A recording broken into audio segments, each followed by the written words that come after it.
अच्छा जी, अब हमने बात करनी है पास्ट कंटिन्यूस टेंस की। पास्ट इंडेफिनिट के ऊपर हमारी डिस्कशन हुई।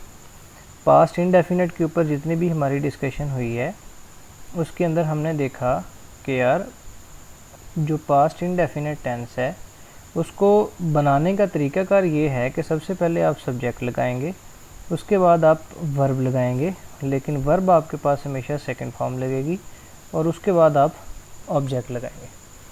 इस तरह जब आप नेगेटिव फ़िक्रा बनाएंगे तो इसके अंदर डिड नॉट इस्तेमाल होगा, सब्जेक्ट लगेगा पहले सबसे, उसके बाद आप जनाब ना डिड नॉट का इस्तेमाल करेंगे। वर्ब की जो सेकंड फॉर्म सादा फ़िक्रे में लगी थी, अब यहाँ पे आपके पास वो फर्स्ट फॉर्म में कन्वर्ट हो जाएगी और वो उसके बाद ऑब्जेक्ट लग जाएगा।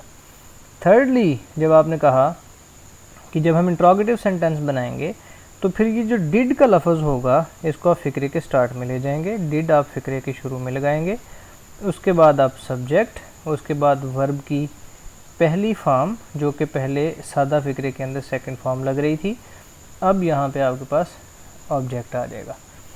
सो इसकी हमने प्रैक्टिस भी की कि जी he went to school, number 1 went to school लगाया, फिर आपने लगाया जी he did not go to school, फिर आपने कहा जी कि did he go to school. इस तरह आपने ये फ़िक्रे कंप्लीट किए। सो अब हमारी डिस्कशन है पास्ट कंटिन्यूस टेंस के ऊपर। हमने अब कॉन्टिन्यूस को देखना है और देखना भी पास्ट का है। अब सदा है कि सबसे पहले तो हमें इसकी पहचान पता होनी चाहिए। तो पहले फ़िक्रे के अंदर इंडेफिनिट के अंदर पहचान क्या थी? वो स्कूल जाता था। अब इसी फ़िक्रे के लिहाज से अगर हम कंटिन्यूस की पहचान बनाएं तो इसकी पहचान है वो स्कूल जा रहा था। ये जो जाता था, ता है, ता था वाला है, ये प्रेजेंट के ता है प्रेजेंट इंडेफिनिट में है। ता था वाला जो लफ्ज़ है ये पास्ट इंडेफिनिट में आएगा, और ये जो रहा था वाला आएगा लफ्ज़, इसके अंदर से आपको यहाँ से आपको पता लगेगा कि ये वाला जो टेंस है ये पास्ट कंटिन्यूस टेंस है। सो अब हमें पहचान पता लग गई। अब इसी तरह आपके पास बहुत सारे फ़िक्रे हो सकते हैं। वो स्कूल जा रहा था के बाद वो रो रहा था, वो किताब पढ़ रहा था, वो खाना खा रहा था, वो सो रहा था। तो जिस भी फ़िक्रे के आखिर में ये यहाँ पर रहा था ये वाले अल्फाज आएंगे, उन फ़िक्रों को फिर आपने डिफरेंट तरीके से टैकल करना होगा। उनका ताल्लुक़ जो होगा जी वो कंटिन्यूस टेंस के साथ होगा, पास्ट कंटिन्यूस टेंस के साथ होगा जी। ठीक होगा जी। अब हम इसका तरीकाकार देख लेते हैं। सेंटेंस को बनाने के लिए हमने कहा था कि जी हमारे पास सबसे पहले जो जेनेरिक तरीकाकार है ना वो ये सब्जेक्ट, उसके बाद हेल्पिंग वर्ब, उसके बाद वर्ब, और फिर आखिर में हम क्या लगाते हैं? ऑब्जेक्ट। अगर हम इसको देखें तो सब्जेक्ट हमारे पास या वाहिद हो सकता है, हमने पढ़ा था, या वो जमा हो सकता है, या फिर वो आई हो सकता है। अब वाहिद सब्जेक्ट होगा तो उसके साथ लगेगा वाज हेल्पिंग वर्ब।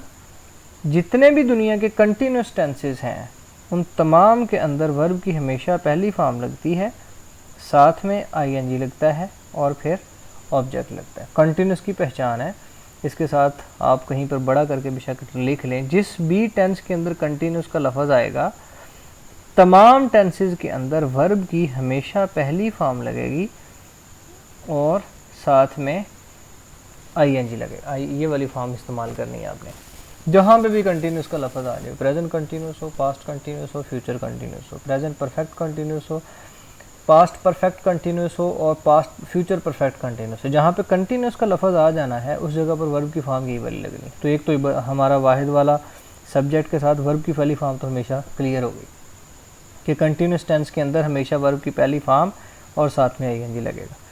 रौला कहाँ पे बनना है जी? हेल्पिंग वर्ब पे। जमा वाहिद सब्जेक्ट के साथ आपने लगाया वाज, जमा के साथ आप लगाएंगे वर, सेम पहली फॉर्म आईएनजी और ऑब्जेक्ट।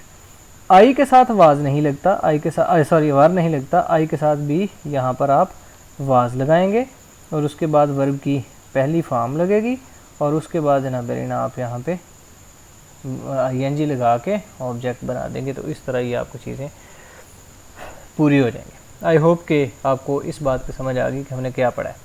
हमने पढ़ा है, सबसे पहले तो हमने बात पढ़ी है पहचान की कि यार प्रेजेंट की जो पहचान थी वो था थी, पास्ट इनडेफिनेट की पहचान वो स्कूल जाता था थी, और यहाँ पे पास्ट कंटिन्यूस के अंदर वो स्कूल जा रहा था वाली जो फॉर्म है ना जी वो इस्तेमाल होगी यहाँ पे, और इस तरह फिर हम आगे चलेंगे। अब हम फिक्रा बना लेते हैं। अगर हम देखें कि जी हमने पास्ट कंटिन्यूस बेसिकली स्टार्ट करना है, पास्ट कंटिन्यूस स्टार्ट किया हुआ है। अगर हम नोट करें कि हमने फिक्रा बनाना हो ही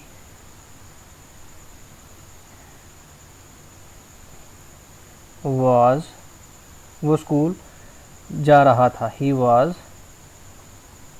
गोइंग टू स्कूल।